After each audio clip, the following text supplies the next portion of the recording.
Hey everyone, welcome back. I appreciate you being here today. We've got a brand new story to dive into, so let's get started. My name is Michael, and what I'm about to share changed my life in ways I never saw coming.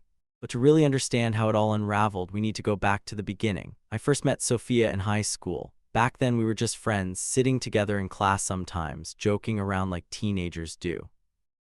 After graduation, life took us in different directions and we lost touch. Years later, out of nowhere, I got a notification on Instagram. It was Sophia. She had liked one of my posts, an old picture from a friend's wedding. Curious, I clicked on her profile, and before I knew it, we were catching up in the DMs. The conversation flowed like no time had passed. We talked about everything: work, family, old classmates, even those ridiculous high school rumors that used to make us laugh. It felt natural, effortless. A few messages turned into long chats, and eventually we decided to meet up. Just a casual hangout, nothing serious, at least that's what I thought, but one meetup led to another, then another. Before long, we were seeing each other all the time. There was this unspoken connection between us, like we had just clicked. And then one day, we stopped pretending it was just friendship. We were together. At that point in my life, being with Sophia felt like the best thing that had ever happened to me. She wasn't just my girlfriend, she was my person, the one I could open up to about anything. The one who made everything feel lighter, easier. Looking back now, I realize how much faith I had in us. But what I didn't know then was that the foundation I thought we had wasn't as solid as I believed. For 3 years, our relationship felt steady. We were in sync, or at least that's how it seemed. I couldn't picture my life without her. We had a long history, and reconnecting felt like everything had fallen into place. We spent most of our time together. I got to know her friends, and she got to know mine. It wasn't awkward. She fit right in, like she had always been part of the group. We became a team. A partnership that in my mind was built to last. We weren't attached at the hip, though. We each had our own lives, separate jobs, different interests, our own friends. But we managed to balance it all. That's probably why I never questioned anything. When something feels right, you don't go looking for cracks. At the time, I was working an entry-level job at a financial firm. It wasn't glamorous, but it was a stable position with real opportunities to grow. I wasn't just working for a paycheck, I had a plan. The goal was to climb the corporate ladder, land a higher position, and create a future where Sophia and I wouldn't have to stress about money. Getting promoted wasn't easy, but I believed that if I worked hard enough, I'd get there. Sophia, on the other hand, was in a different place. She had a job, but it wasn't steady. Some months were better than others, and I could tell she wanted more security. We talked about it a lot. In fact, we had a deal. Once I got promoted, I would propose. It wasn't just about buying a ring or planning a wedding, it was about timing. We both agreed that before taking that next step, we needed financial stability. Neither of us wanted to struggle if we could avoid it. On paper, it made sense. But just because you plan for something doesn't mean life plays along. The promotion didn't happen when I expected, and then it didn't happen the next time either. Delays kept coming. Every time I thought I was close, something out of my control pushed it back. Through all of this, I believed Sophia understood. I told her, I know it's taking longer than we hoped, but I swear I'm doing everything I can. She would smile, say she believed in me, and we'd move on. I had no reason to think anything was wrong, but as I was about to find out, I couldn't have been more wrong. The rain poured steadily that evening, drumming a rhythmic beat against my windshield as I made my way home from work. The streets were slick, traffic crawled at a frustrating pace, and my mind was already heavy from the long day. Just as I was about to pass through a familiar intersection, my phone lit up. It was Sophia. Her voice was light, almost sweet, as she asked if I could swing by her friend's place to pick her up. She casually pointed out that I'd be passing through that area anyway, so it wouldn't be much trouble. I didn't think twice about it. I told her I'd be there soon and continued on my route. I arrived earlier than expected. The rain had eased a little, and instead of honking or calling, I figured I'd just walk up to the door and knock. No rush. As I got closer, I could hear voices, loud, laughing, animated, nothing unusual. Sophia and her friends were always the lively, talkative type, but there was something about the energy in the room that made me pause. I hesitated, giving them a moment before interrupting. Then, through the thin walls, I heard it. One of the girls, her voice teasing yet curious, asked, "So what happens to your rich guy when Michael finally proposes?" Silence, a half-second pause, then Sophia's laughter broke through. "Oh, I'll brutally dump Michael when he proposes." The room erupted in laughter. I stood frozen. I didn't need to hear more. I didn't want to hear more. Without knocking, without a word, I turned around, walked back to my car, and drove off. When I stepped into my apartment, I locked the door behind me. I didn't bother turning on the lights. The darkness felt fitting.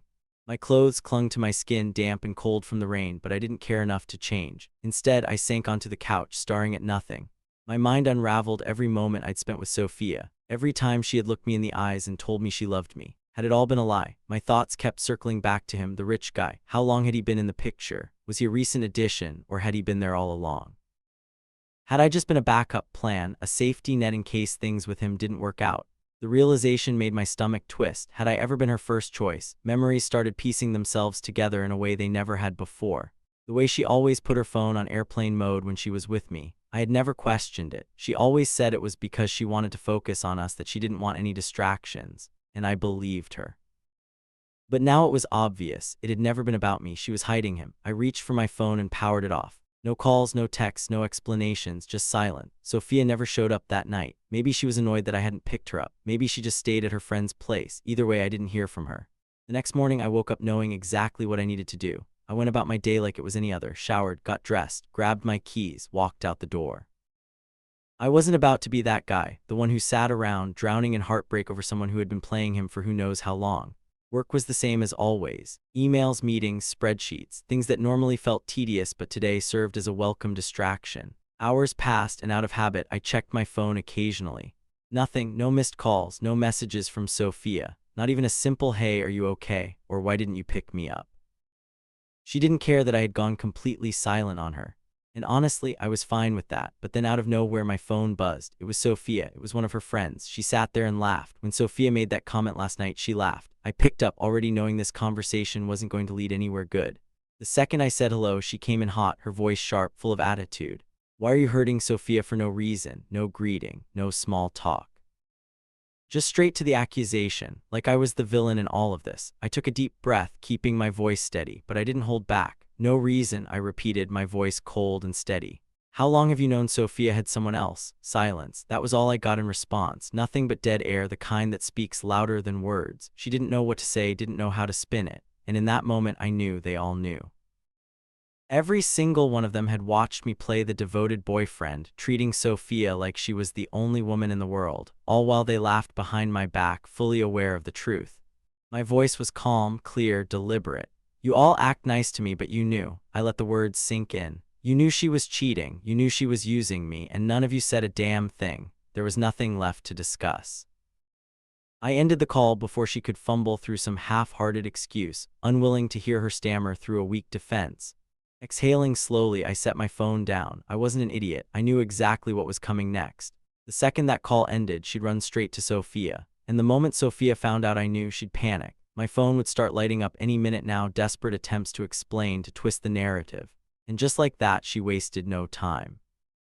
The first call came within minutes, then another, and another. Every time my phone buzzed, I already knew who it was. She didn't even give it a full minute between calls before trying again, relentless, one missed call piling on top of the last. When she realized I wasn't answering, the texts started pouring in, one after another, so fast I barely had time to read them before another replaced it. "Daniel, please let me explain. It's not what you think. I swear, the guy is just my ex. I don't have anything to do with him anymore." Now she was grasping, reaching for anything that might make me listen, but I didn't need to listen. I had already heard everything that mattered. I just sat there, watching the messages flood my screen, detached, unmoved. There was no missing context, no explanation that could twist what she had said into something innocent. I knew exactly what she meant, and I wasn't about to let her smooth talk her way out of it, so I didn't respond. I didn't call back, I didn't even block her. I wanted her to feel the weight of the silence. That evening I was home, trying to unwind after work.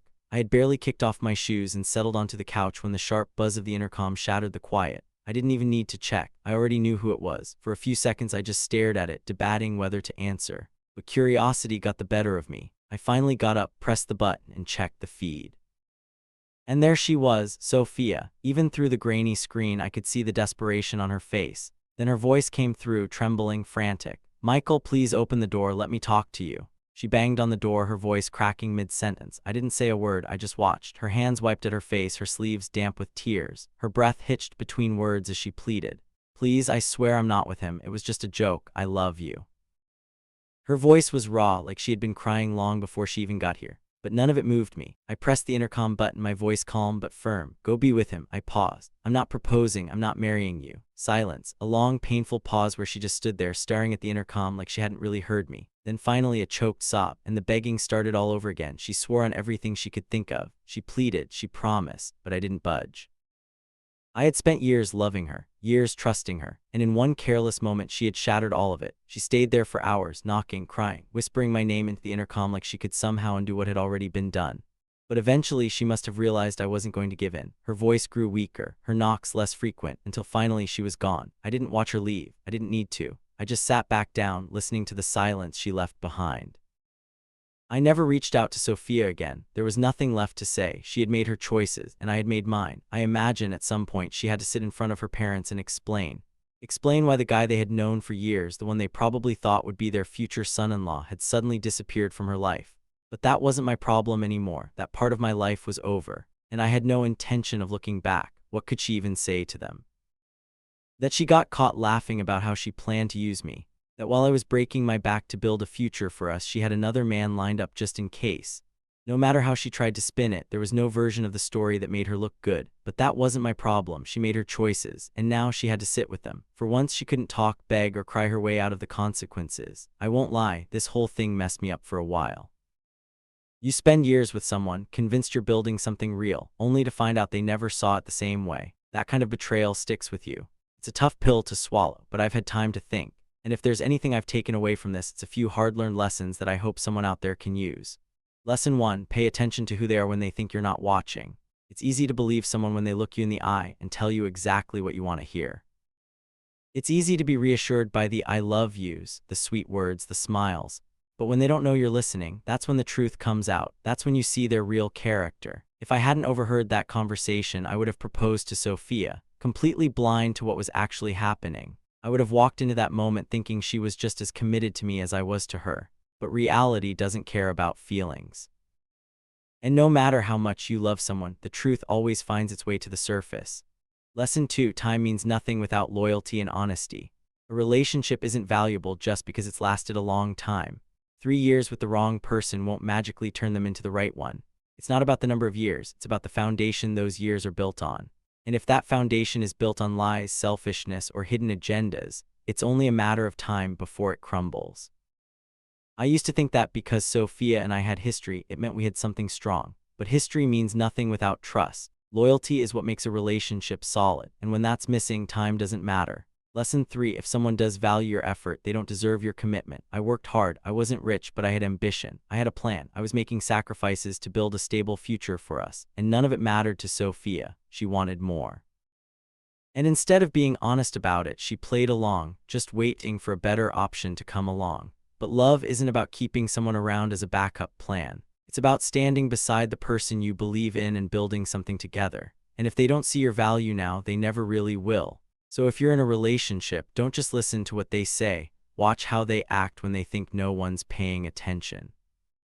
And if you ever find yourself in a situation where your love and commitment are being taken for granted, walk away. Because trust me, staying will only cost you more in the end. Now I want to hear from you. Do you think I handled it the right way? What would you have done in my position? Drop your thoughts in the comments. And if you know someone who needs to hear this, share it with them. So that's my story. Was I too harsh? Should I have given Sophia a chance to explain?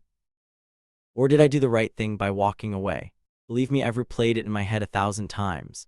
But no matter how I look at it, I just can't see a future with someone who laughed about using me behind my back. Let me know what you think. And if you know someone who's ignoring the red flags in their own relationship, send this to them. Sometimes we get so caught up in love that we don't see when we're being taken for granted. It's easy to make excuses for someone who doesn't truly value us. But the truth always comes out in the end, so don't let yourself be someone's backup plan. You deserve better.